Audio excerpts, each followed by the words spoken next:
Welcome, everybody. My name is Tommy Soares. I'm the Assistant Director of the Purdue Institute of Inflammation, Immunology, and Infectious Disease. And today on Pathfinder, I am delighted to welcome Candace Rohde Johnson, the Director of Products, Research Products at Bioanalytical Systems Products, right?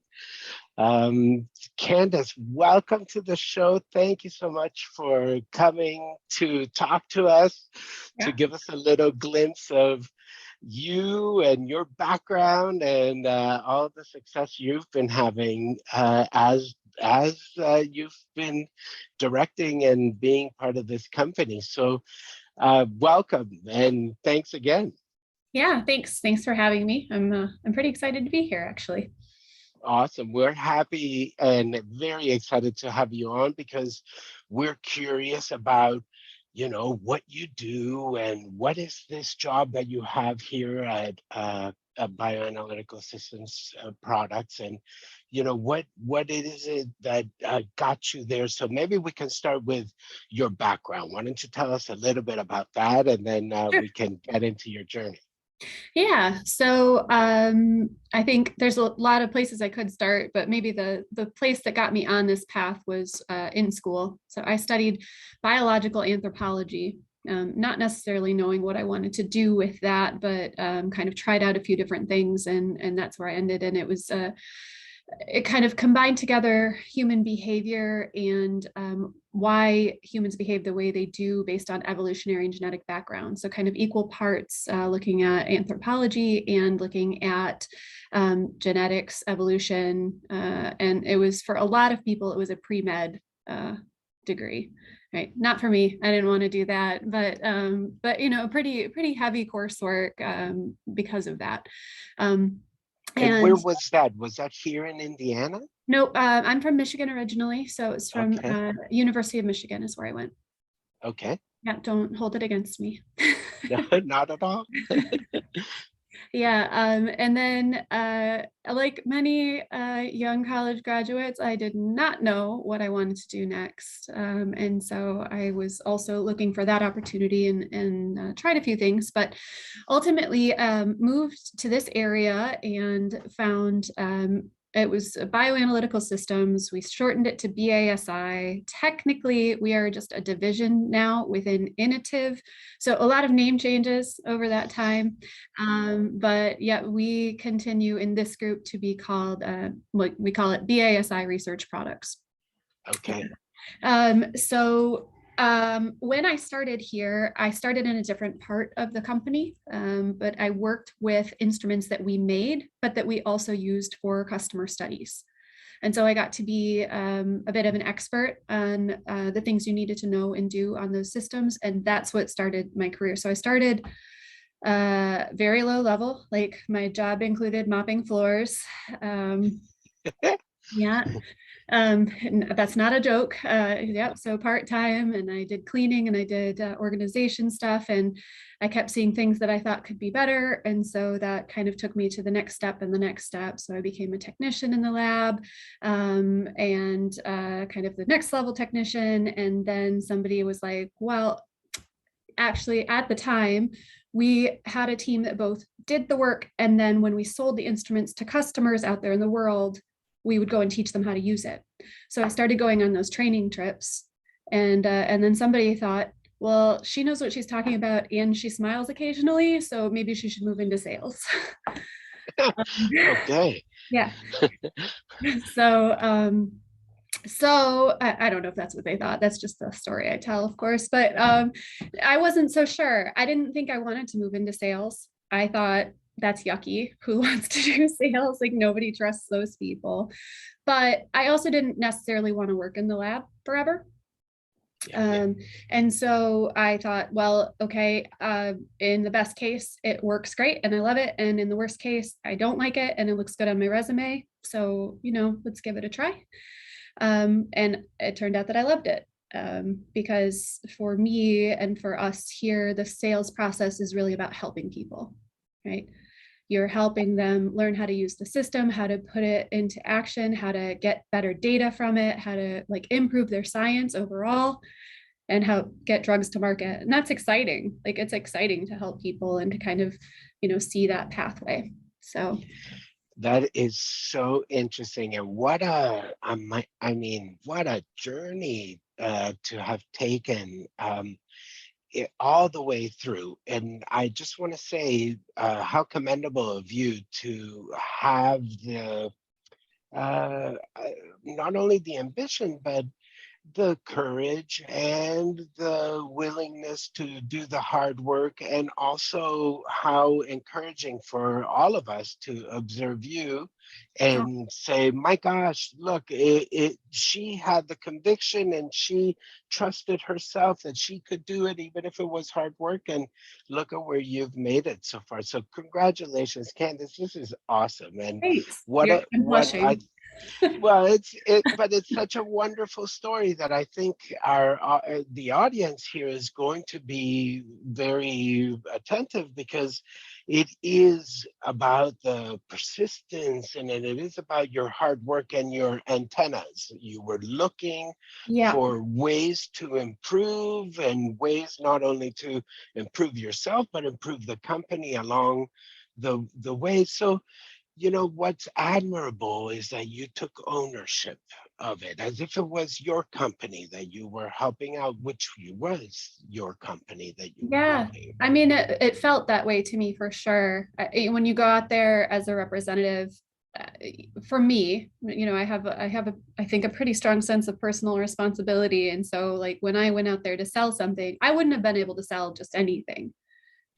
I was a good salesperson, if I do say so myself, because I believe in the product, and Yes, I believe in what it does for researchers and what it does for science on the whole. It's really important to me, and that just makes it easy, right? It's not selling. I don't have to trick anybody, myself included. I just get to talk about something that I care about.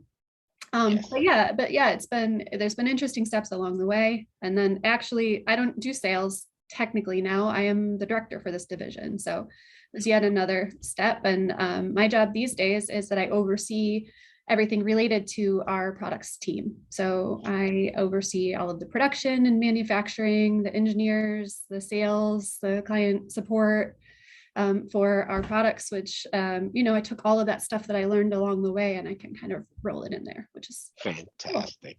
Yeah.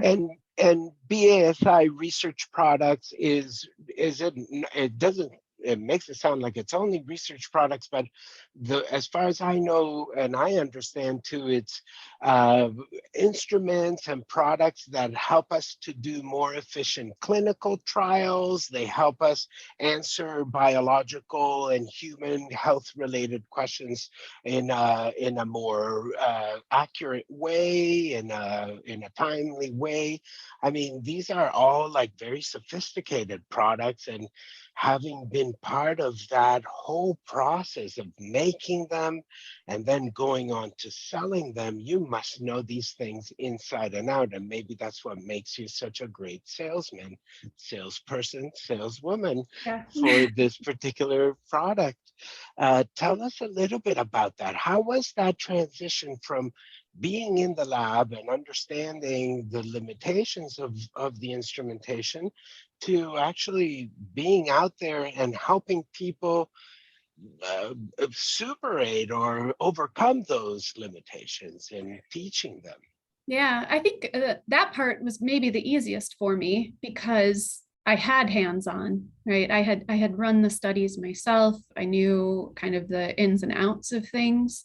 And so kind of the technical support aspects of the job in sales, that part came naturally to me. The harder part was sales.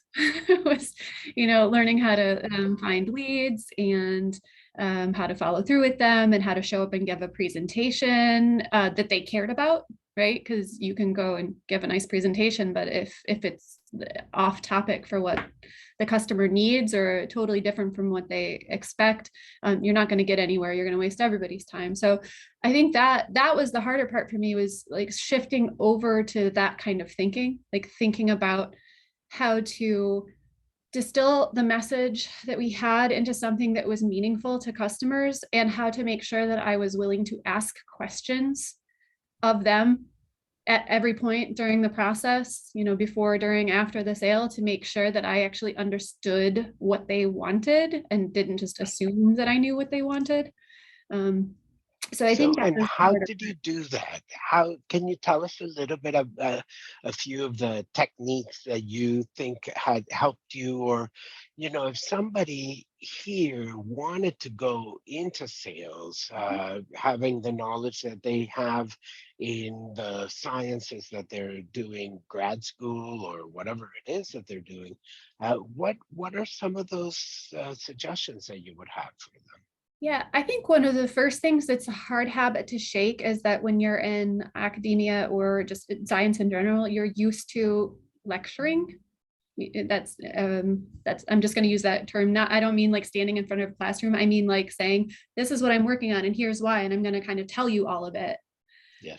Instead of pausing, taking a step back and saying, okay, what is it you want to hear about? Right. So definitely the first few years when I would go to like a conference or a trade show and stand in the booth, people would come and ask me a question, could be anything, right? And I would just immediately start answering, right? And I would be 5 minutes later, I would be still talking and I would go, oh my gosh, what did I just do to this person? Right. And so one of the things I've practiced over time is not answering, but asking them a follow-up question, at least one, maybe two, Right. because I don't always know what they mean. And if I can get a little bit more into the heart of what's on their mind, then I can actually give them an answer that they're after and we can get somewhere. I like that. That's such a great piece of advice in life. Go ask questions. We love to talk, but we're not really great listeners, are we? Yeah, no. And then I think kind of related to that is we love to talk big, but I just heard something just the other day that kind of stuck with me that was like, okay, you might be the smartest person in the world, but if you cannot distill it down to something that the average person could understand, it doesn't matter. It doesn't matter how smart you are, right? And so that's another kind of part of my passion and my trajectory is like trying to help my staff, help myself, help other companies in some cases, not throw the whole kitchen sink at people, like not, but kind of say, what is it you actually are trying to say? Right. Let's pull it back. You can't give them an abstract, you can give them a sentence. So how do we pare it down? And I struggle with that all the time myself. I think that's why it's on my mind so much all the time. So, Candace, if we were to translate that piece of advice to somebody coming out of academia that is looking for a job in industry, would your suggestion be to know who you're talking to and be able to distill the language of what it is you're describing in your science or your experience of work to that person in a way that they would be able to understand, right? Yeah, I mean, I think that's right. It's one part knowing your audience and then one part being able to speak to them at their level, right? Because if you're going to go interview somewhere, you're always talking to some person, almost always talking to some person who knows your technical background, right? But then you're also going to talk to, I don't know, somebody in HR maybe who doesn't know what you're talking about, but still is interested, right? So yeah, I would say it's a really good idea to practice that, especially that like dumbed down is not an appropriate way to say it, but like the simplified version of what you're trying to say on your friends, on your neighbors, on whoever, because like they care too, people want to know what you're doing. And if you answer them in a way that just like they can't find a way in, right? You say something to them and they're just like, I don't know what that means and I don't want to look stupid. So yeah, I mean, I think it's a good thing for everybody to practice. We're all in some way kind of selling ourselves every day. And that's one of the ways that you can kind of make those connections with people and sell yourself. Definitely, definitely. How is it that you found the courage? What was it? Uh, do you remember that told you, you know what, I'm just going to go and I'm just going to go through this process of growth and I'm just going to have the confidence that I'll be able to to do it? Do you remember moments where maybe not doubted yourself, but where you said, oh, I really need some encouragement now, Oh, right? yeah. Yeah. I mean, there's a lot that goes into that. I think a part of it is just like how I was raised, and, lucky in that respect that I was encouraged to try a lot of different things. Right. And so that just opened me to it. But I've definitely had periods in my life where I was lacking confidence like a lot, and I wasn't sure what I was doing, and I wasn't sure I was doing the right thing, and I was maybe in over my head, or thought I was. So I think that answer has changed over time, right? Sometimes as a younger person I went, okay, well, if I don't try this, like, I'm not going to learn from it, right? And that could kind of help me push through. Now that I'm a little older, I don't know. I look at those things just differently. I've kind of reframed the same exact experience as failure is what you learn from, right? And it's all the things that were hard along the way that have made me the person who I am today. And like, I kind of like it. Like, I like the person I am, and I like being in a position where I can help other people find that same path. That's so important. And let's repeat it one more time, because I think everybody, and it comes up, you have no idea how many times it comes up on the Pathfinder program, where we talk about failures being the moments that help you grow. Because yeah, you might pat yourself in the back when you do something good and you have some success, but you never learn from that. You only learn when you say, oh, shucks, I should have done it this way, or I should have done that, or I shouldn't have said that, like you demonstrated to us in relating the story when you went to the conferences and you spoke to them for too long, and then you reflected on, oh, that was a failure. I Yeah. should not have spoken that much or divulged that much information or that depth, whatever it was. But it's worth saying it again, because it happens time and time again where failure is the way to grow. And Yep. I want to ask you, like, obviously we're hard on ourselves, but did you Mhm. have a mentor? Did you have somebody that helped you like realize some of these things? Or was it brute force and it's your own intelligence and your own self-reflection that led you this way? Yeah, I think a little of both. I don't think I never had anybody that I called a mentor necessarily, but I definitely had some really outstanding bosses in my career, and that absolutely helped me get where I was.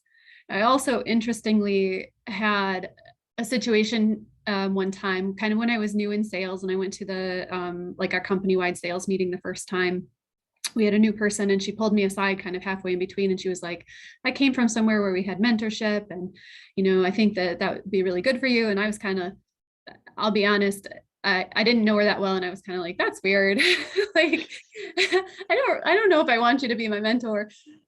But it's really nice, and the moment stuck with me because what it said to me is, even if she wasn't the right person for me to kind of like connect with, she saw something in me that I should be seeing in myself, right? She was like, you're smart, you have good ideas, I want to help you express them. And that's all I needed. I went back into that meeting and I was like, I'm smart and I have good ideas, and here they are.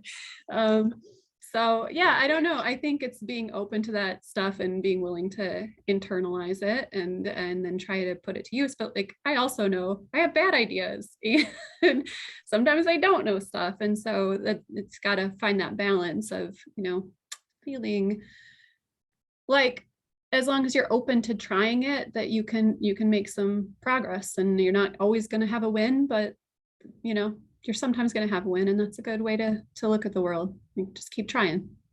Absolutely. And the mentor relationship, as you express it, is it can be varied and it can be Mhm. dynamic, right? And it doesn't have to just be one person, but it can be several people. And it doesn't just have to be about our, do I have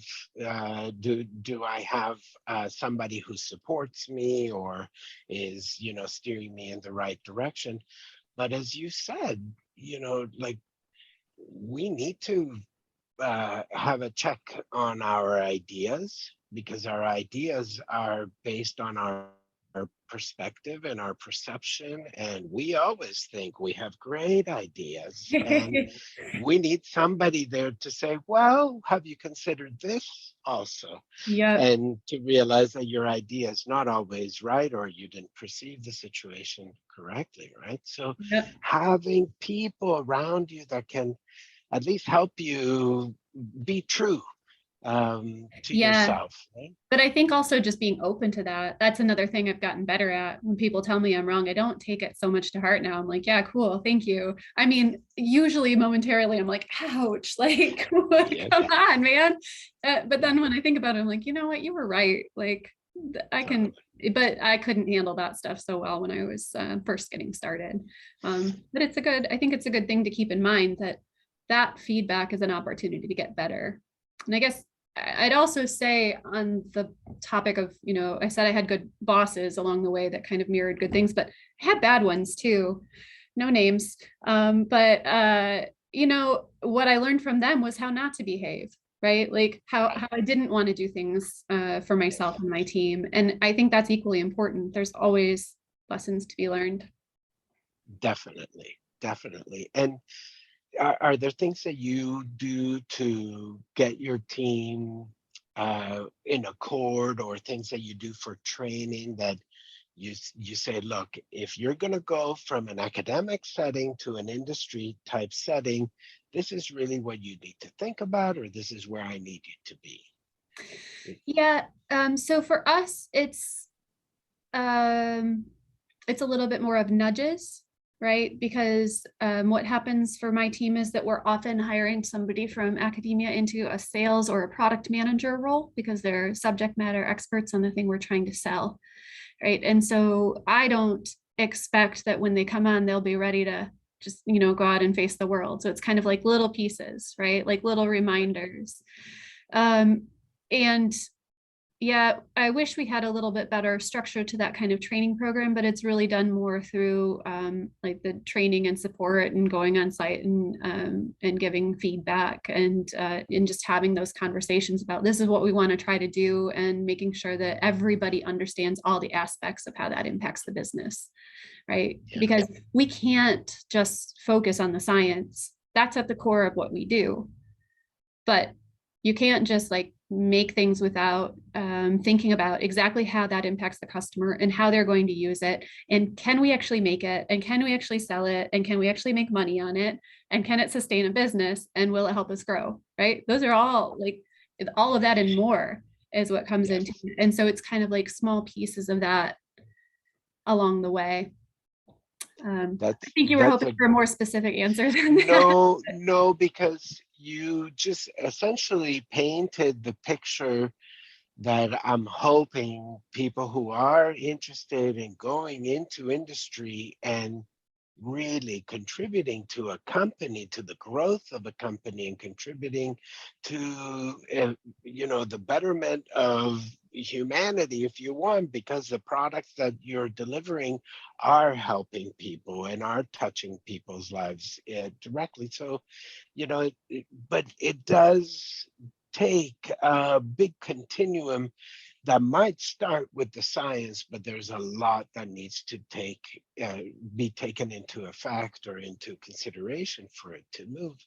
Um, from these mentors that you've had along the way, and people, or things people that you've mentored and so on, has there been any great advice that was ever given to you that you remember? Oh, geez, this was key to my success. And I don't know, maybe you realized that you were saying too many words at your conference, but things like that, that somebody came up to you and said, try it this way next time, or whatever. Yeah. So I think a couple of instances I can think of.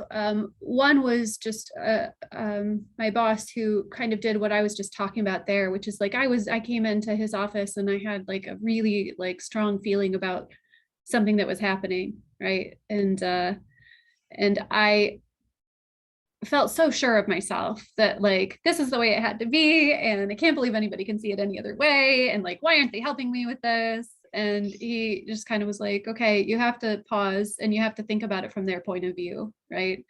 And I kind of thought of myself as pretty good at that, but like him calling me out on it, I was like, oh yeah, I'm really very single-minded right here, right? And he Yeah. was, it was, I don't even remember. I think it was a something that I was having trouble with the finance team. Like I wanted them to just like approve the thing or pay attention to the, getting the customer Yes. terms or something, right? I wanted the sale. And I was like, what is the problem?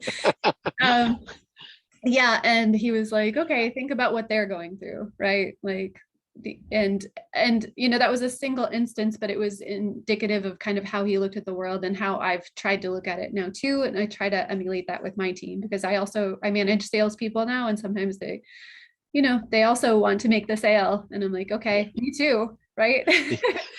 Absolutely. Yeah, but Absolutely. here are the constraints, and let's try and figure out how to like work as a team around it. Like, here's the part you don't understand, let me give you some insight into it. Now what do you want to do about it, right? Right. Right. So I think that And just that reminder to like, don't ever think you're the only one. Like, pause for a second and think about whoever your enemy is, whoever you perceive to be in your way, like they've got their own stuff going on too, right? that's right.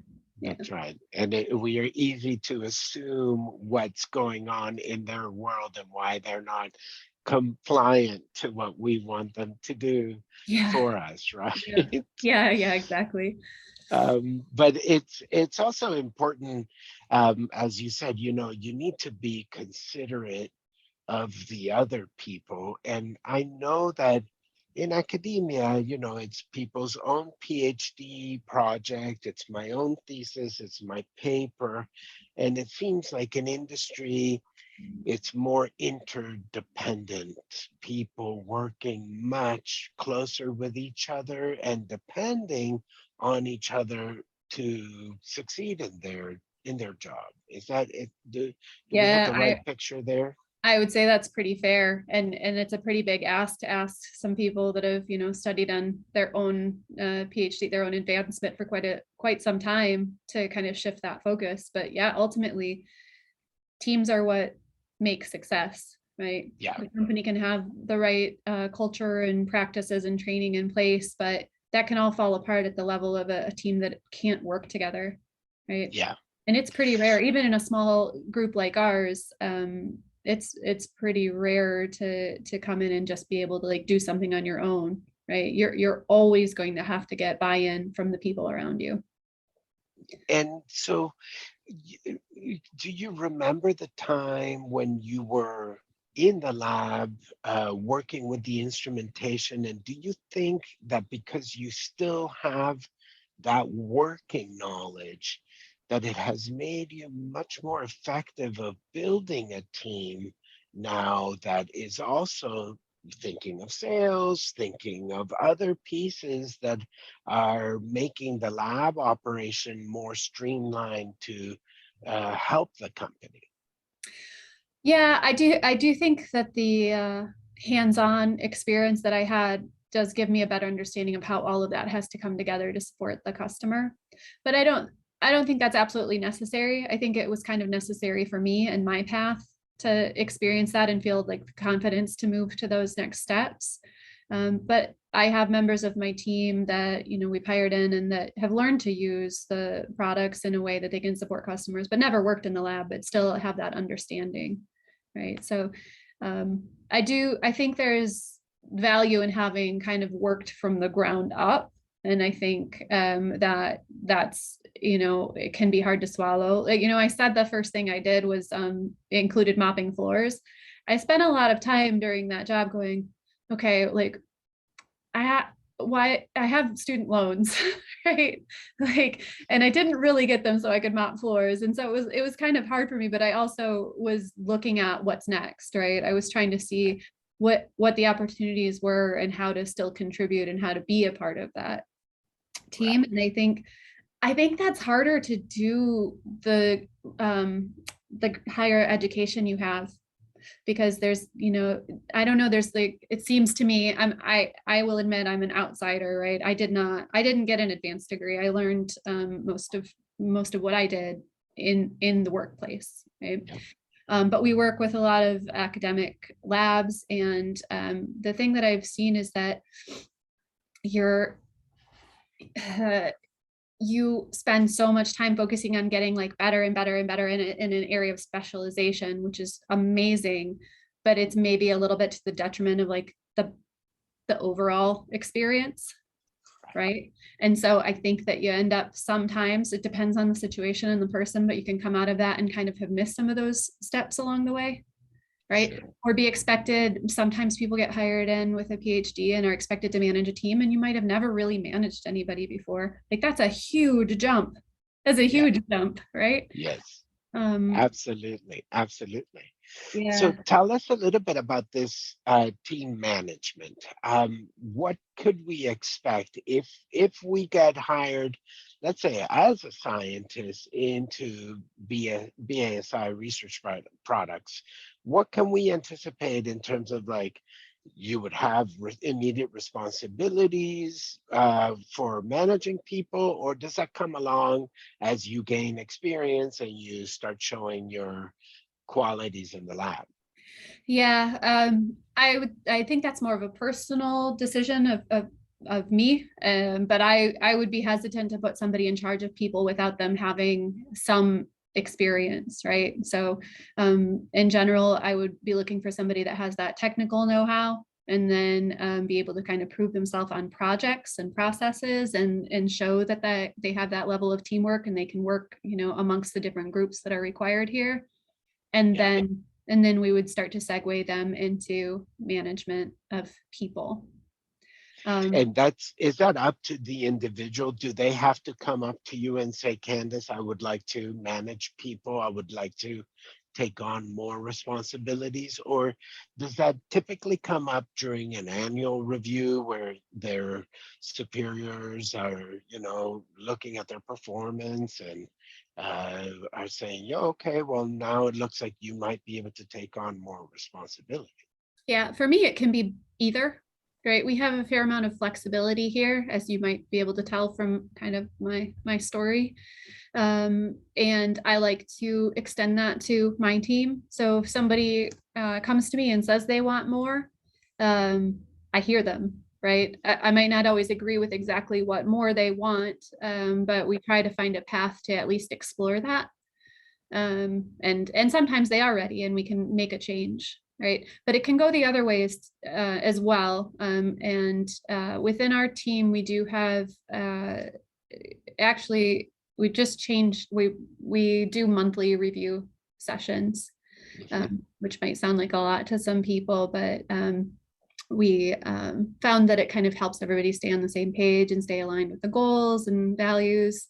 And everybody who's listening is going, of course you think that, manager. But um, but I think that it helps me and my employees kind of stay on the same page. And so we do use that as an opportunity to kind of see, like, where are you now? Is that where you want to be? Right. Kind of what's next for you. And every supervisor does that a little bit differently within the team, but I think that I hope that we're pretty good here about keeping that open mindset, and looking for, you know, everybody has strengths, and they don't always get to show them off in the job that they have. And so we try to be pretty mindful of, like, what are those strengths? What are those hidden pieces? Where can we allow people to show them? And sometimes that's work specific, right? Sometimes it's a promotion, and sometimes it's like they really like party planning and we want to have a company lunch, right? Right. And taking on that extra bit of responsibility might prepare them for what the next step is in their actual career path as well. So Sure. yeah. Sure. And those aptitudes, right? Because some people like party planning, and they're good with people and good with organizing, and those skills are very important also in a work environment where before COVID, there was actually a culture to be built within Right. the work environment. Yep. Now everybody seems to be like us on this meta world, the Right. virtual environment. Um, But I think that some people don't like party planning also. And exactly. they're the ones that can get overlooked, I think, for advancement. So another thing I think a lot of places are trying to do, but it's been on my mind lately is to, not everybody should be a manager, but that doesn't mean you should have like a level out of your career. So Right. I think there's a little bit more thought being put toward like project management as a tool for moving ahead, kind of being more responsible for events, for projects, for things than people. And for a lot of scientists, a lot of engineers, that's a good path, right? It's a great path. It's a great path. And maybe it's something that again, for those of you who are listening and are thinking about going into a lab anywhere, even if it's academia, having project management experience and training is super important just from an organizational skill point of view, helping you think about how projects occur. I remember I took my first project management course and they told us, okay, here we go, we're building a building and how does it work, and a construction site project management. It's like, my God, who knew? Yeah. And there, I mean, and it teaches you so much about what a timeline could look like for different projects and so on. It was excellent. And I do agree with you. It is such a great skill set to have. Mhm. um, what other skills should we have beyond the scientific point of view if you want to be successful in an industry lab? You have to have some people skills because you got to work with teams, as you said. You Yep. have to have some project management skills because you're going to have to organize your projects. What else could we say? Are there other aptitudes that we would recommend? I don't know if aptitude is the right word for it, but the thing that kind of comes to mind for me is like just a willingness to keep learning, right? I mean, it's so easy these days to access training programs for free or Yeah, cheap, right? And there's always something you can learn from that, or listening to podcasts or whatever. And I think that's it, just kind of a hunger um, for knowledge, especially in areas that are not related to your specific field of study. And right. the thing that's been on my mind a lot lately, and then I just heard a story about um, it was about horseshoe crabs, and and so they're used their blood is used for vaccines, Yes. which you guys probably all know, but I think I kind of peripherally knew it and have seen images of like horseshoe crabs being bled, but didn't really understand. And part of the story was that a researcher that made the major breakthrough in that was it was kind of a matter of chance. They were in a university and somebody down the hall doing totally different work, like spawned some idea for them. And as I've gotten older, I'm really impressed with how often like something that's totally unrelated to what I do Yeah. is what gives me a push to go try something new in my industry. So I think that was a long answer, but the aptitude is, I think, like making sure that you're spending time to continue to grow, and that at least some of that time is outside of what you already know. I like that so much because, as you said, you find inspiration from these other places where you didn't even think, right? Yeah. So, and as we've said before, that many times we're in love with our ideas, but they're based on our perspective and our perceptions. And again, you might have other great ideas if you expose yourself to other perspectives, other perceptions, right? And so it's important to even go back and look at the masters and study the masters.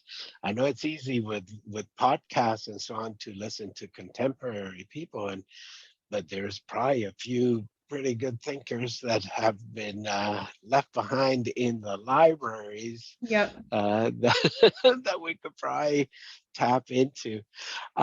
Candace, it's so good to hear you talk about, how you took your degree in science as human anthropology and so on. I mean, there must have been some influence of science and motivation to understand, some of the science and some of the pieces of science that perhaps gave you a good foundation for what you're doing now. But it was so wonderful to see you like embrace the whole industry and the whole company piece from science to delivery and education and training and sales. And what's been your favorite part so far? What, like, in your journey? And I know you're not stopping. Yeah. This was Yeah, still a lot to go.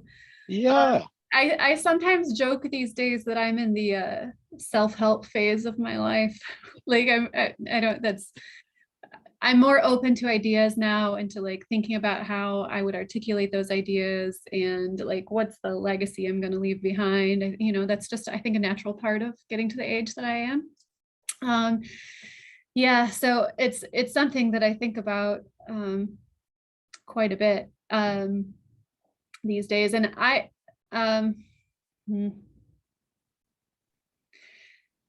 I don't know. I don't know that I can say I have a favorite part because every part takes me to that next step, right? If I had to distill it into what's my favorite part, it's that like through whatever means, whether it's me or the situation I've been in, or any number of things, like the fact that I've been open to try things, that's been my favorite part. Because yeah, because sometimes it's worked and sometimes it hasn't, and it's always fun along the way, and that's what I expect to kind of continue doing. I think the thing that's been most interesting for me though, like if you had asked me when I got out of college if I would ever do anything similar to what I do now, I would have given you an emphatic no, right? Right. I did not imagine myself doing anything like what I do right now. Um, and I don't know what I imagined, right? But it wasn't this. And I didn't think I would go into sales. I didn't think I would go into business management. I for a few years and still now I have a lot of connection to marketing, which because I like taking a message and kind of distilling it into something that people can understand, and so thinking of it from that perspective. And these days I like some of the more like human resources aspects of the job, like helping people develop and learn new skills, and so all of that is part of the journey, and all of it is part of like, 10 years ago, I really liked this, and now I don't want to do that anymore, right? I don't want to sell things anymore. I want other people to do that. And I want to help develop good salespeople. That's what I want to do now. So, yeah. And that's great, and it shows that you are constantly evolving as you're growing and learning and gaining in experience. You seem to be evolving and progressing through these different journeys within the big journey of life, right? And if you were to say that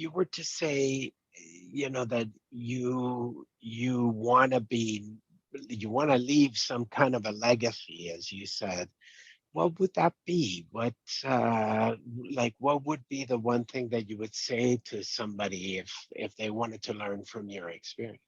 Yeah. Well, that's the hard part. The reason I'm thinking about it so much lately is, yeah, like I said, I think partly biology, but partly because I don't feel like I know the answer to that. And so the way I do think about it now, which I think will morph over time as well, but is I just want to help people, right? And And that's meant so different things to me over time.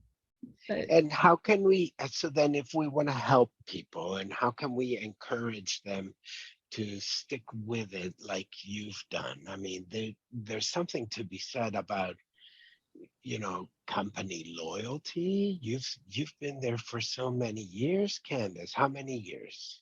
um 17, Yeah. but I did have a break for a little while. So I was gone from here for about 3 years in the And middle then of you that. came back. And then I came back, yeah. Yeah. And it was a great, I didn't have total control over why that happened, but it was a really great experience for me. And so, for that, I think that's another kind of thing I try to share with people who work with me or who are going through hard times. I'm like, it seemed Yeah. like a really bad thing. And I learned so much. I learned so much during that time. And I came back with just a different view, not just of work, but of life Hmm. and of like how much I was like committing myself to work in an unhealthy way.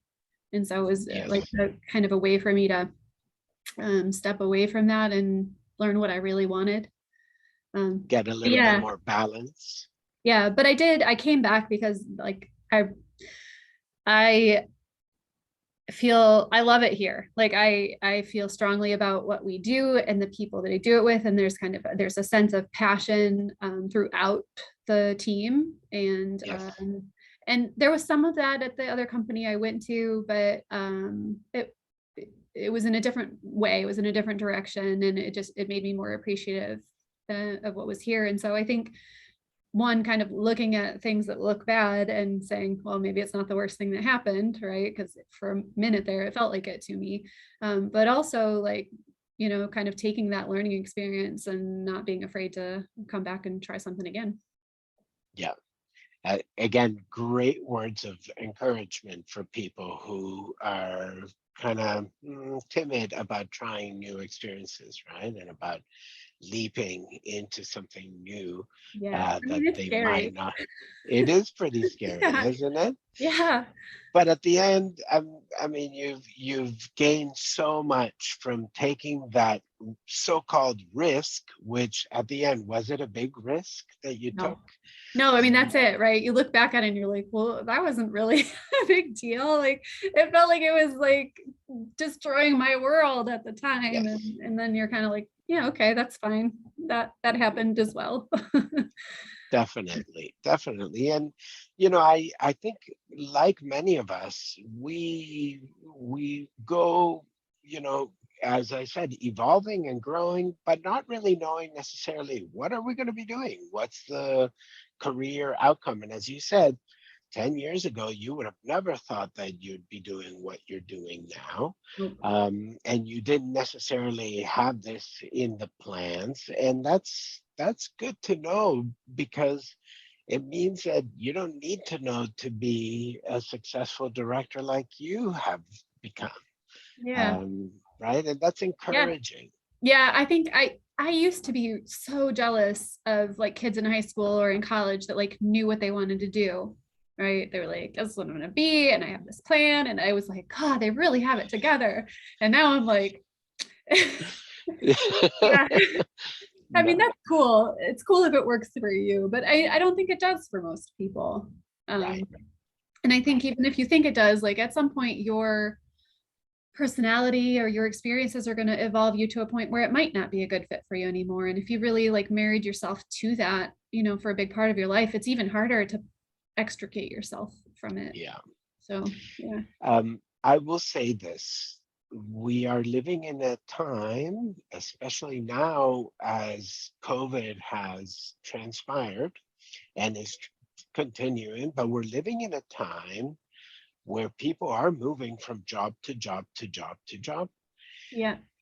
I mean, how do you handle that, Candace? Because I'm sure even at your company, you guys might be feeling some of this. And, Sure. one of the reasons why I really want to make Pathfinder is to show our graduate students and the audience that's watching the shows, show them that there are opportunities here in Indiana for scientists like them, for people that are interested in this type of work. Yeah. Um, Yeah, I mean, we're not any different than anyone else in terms of the impact of the pandemic, and whether that was, you know, kind of short-term changes when it first hit and there was a lot of uncertainty. Luckily for us, that meant just kind of cutting back on consultants and contractors rather than most of our staff, or we did some temporary layoffs but brought some people back, right? But then I think that what you were probably referring to was a little bit more of the great resignation idea and people kind of looking for what's next.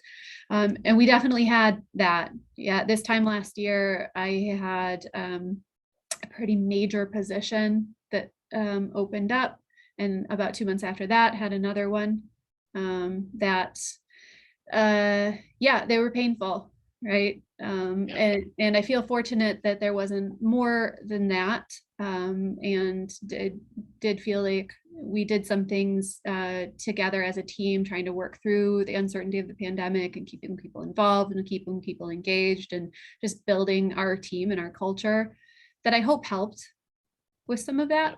But it doesn't mean we didn't have some loss, and both of them went to jobs outside of Indiana, unfortunately. But I think, you know, one of the nice things about here is that if you're actually living here in Indiana, it's a lot lower cost of living than the East Coast and the West Coast. And I guess there are trade-offs there if they're, you know, if you have to be honest about it. But you know, it's a pretty easy place to live.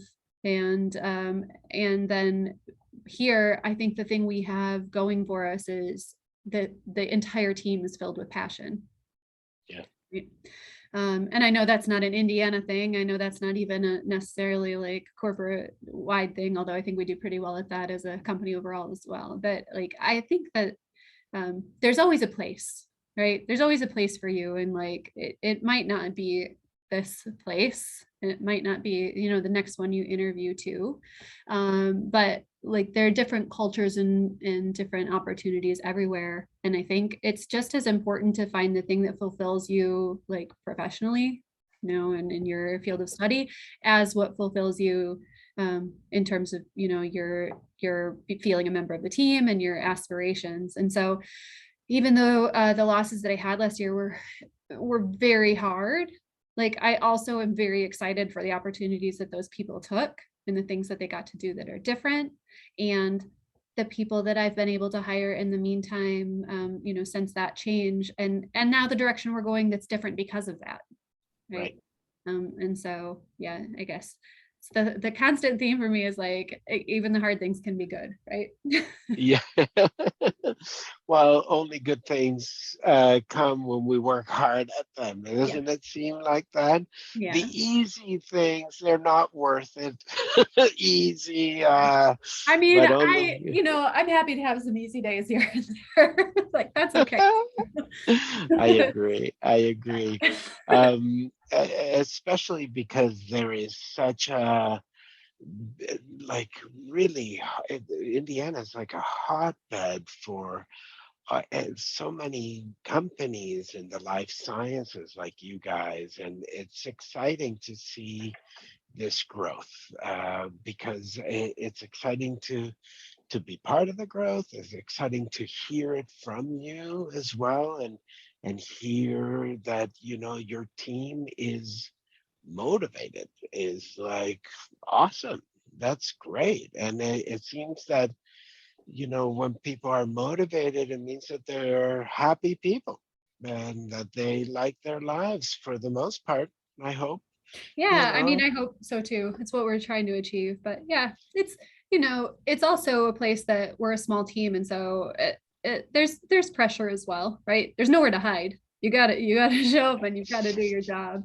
And I think that's like, it's an interesting thing for me. It's another kind of misconception I had when I was younger. I thought I might want to work for a big company.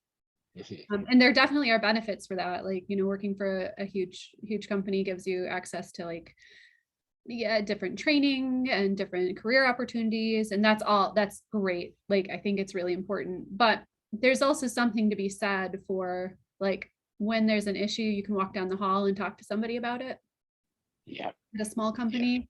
And so I think it's important to try both, right? So don't get stuck in like one or the other, because both have their good and bad. And that's great advice too. What is the best way if somebody was interested in learning, if there are opportunities at BASI research products in different areas, different divisions, and out of whatever it might be, what's the best way for them to figure this out and start applying, Candace? Yeah, so the majority of open positions are with Innovative right now. Mhm. And on Innovative Inc. website, you can see uh, all of the job postings. There's a lot across a wide range of areas and a wide range of locations. Right, we have a few here in Indiana, but as the company has grown, there's more in other places. But yeah, I think kind of going along with some of what we said in today's conversation is, you can look at something and it might not look like the perfect fit, but don't, don't stop yourself from applying to it, right? Whether that's because you don't think you have all of the qualifications, right? You don't know, let the hiring manager make that decision for you. Or whether you think it's, not exactly what you thought you wanted to do. You never know what you're going to learn or be exposed to in it. Right, right. I like your words of encouragement. I like that you're such a model of courage and ambition. I thank you so much, Candace Rohde Johnson, Director of Research Products at BASI Research Products. Thanks so much for taking time to tell us about your journey, give us so much insightful information and about, what we should really be thinking about and learning as we go along. So thank you for being such a great inspiration. Thank you. I'm blushing again. But no, I appreciate it. You might be able to tell from how I went on that, like, I enjoy this. I like trying to help people, as I said. So I appreciate the opportunity to kind of share my experience, and hopefully some people, yeah, open up a little bit because of it. Absolutely. I'm sure they will. Thank you, Candace. Right. Thank you. All right.